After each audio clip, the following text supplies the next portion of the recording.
আজ খুব মোগলাই পরোটা খেতে মন চাচ্ছিল। আজ তো বাইরে যাওয়া হয়নি, তো ভাবলাম বাড়িতেই আজ বানিয়ে ফেলি মোগলাই পরোটা। তো চলুন দেখা যাক কীভাবে আমি বানাই। তো প্রথমে আমি আলু কেটে নিয়েছি, আগে থেকে সিদ্ধ করা ছিল। পেঁয়াজ কুচি করে নিয়েছি আর ঝাল কুচি করে নিয়েছি। এর ভিতরে দিয়ে দিচ্ছি হলুদ গুঁড়ো আর একটু লবণ, আর দিয়ে দিচ্ছি জিরার গুঁড়া আর চাট মশলা একসাথে। এর সাথে ধনিয়া গুঁড়াও ছিল, একসাথে করা ছিল, সেটা দিয়ে দিলাম। তারপরে ভালো করে মাখিয়ে নিলাম। আমি সবসময় সহজ পদ্ধতিতে কিভাবে বানানো যায় সেটাই ট্রাই করি। তারপরে এর ভিতরে দিয়ে দিলাম দেশি মুরগির ২টা ডিম ভেঙে, আর আবারও ভালোভাবে মিক্সড করে নিলাম।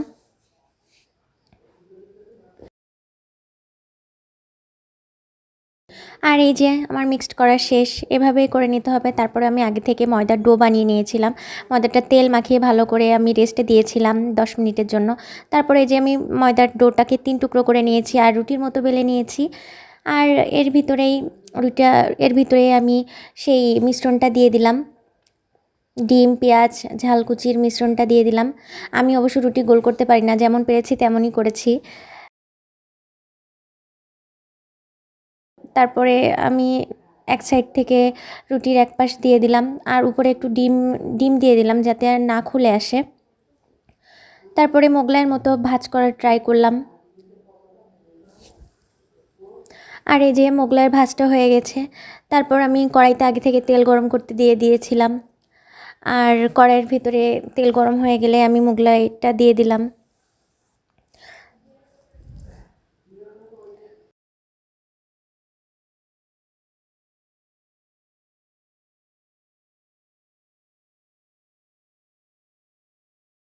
আর এই যে দেখেন আমার মোগলাই পরোটাটা কত সুন্দর ফুলেছে।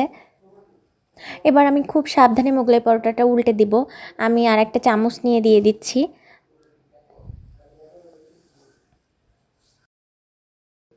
ভালো করে ভিতর থেকে চেপে চেপে নিয়ে দিয়ে দিলাম। আর এই যে দেখেন আমার মোগলাই পরোটা কত সুন্দর ফুলেছে। আমি এভাবে আরও ২টা মোগলাই পরোটা বানিয়ে নিব। এই যে আবার পরেরটাও দিয়ে দিলাম।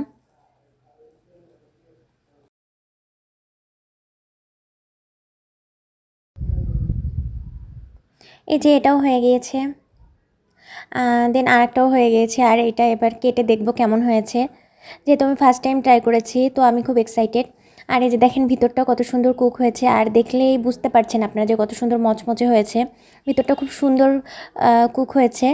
আর এই যে আমার মোগলাই পরোটার ফাইনাল লুক। তো আলহামদুলিল্লাহ, খেতে খুব মজা হয়েছিল।